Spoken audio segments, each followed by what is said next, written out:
సింగమల అనే అడవిని కంఠి అనే సింహం పాలిస్తుండేది. దానికి నక్క, కాకి అనుచరులుగా ఉండేవి.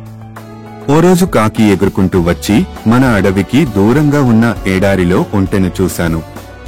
దాన్ని వేటాడగలిగితే మనకు వారంపాటు ఆహారానికి సమస్య రాదు అని చెప్పి సింహాన్ని, నక్కని బయల్దేరదీసింది.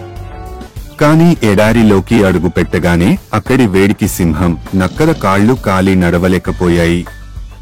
దాంతో కాకి ఒంటె దగ్గరకెళ్లి, మిత్రమా, నువ్వు మా రాజు సింహాన్ని, మంత్రి నక్కని అడవిలో దించగలవా అని అడిగింది. ఒప్పుకున్న ఒంటె సింహాన్ని, నక్కని మోసుకుంటూ వాళ్ల స్థావరానికి తెచ్చింది. దాని మంచితనం సింహానికి బాగా నచ్చి, మిత్రమా, నువ్వు కూడా మాతో పాటు ఇక్కడే ఉండు అంది ఒంటెతో.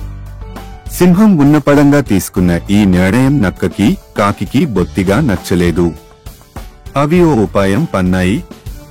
మహారాజా, కాళ్లు కారడం వల్ల మీరు ఇప్పట్లో వేటాడలేరు. మీరు ఆకలితో ఉండటం మేం చూడలేం. కాబట్టి మమ్మల్ని తినండి అన్నాయి. అది విన్న ఉంటే వాళ్లని వదిలే రాజా.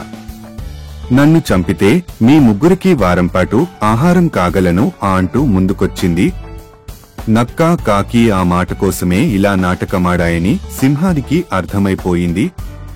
దాంతో సరే, ఒక్కొక్కరూ వరుసగా రండి. ముందు చిన్న జీవితో మొదలు పెడతాను.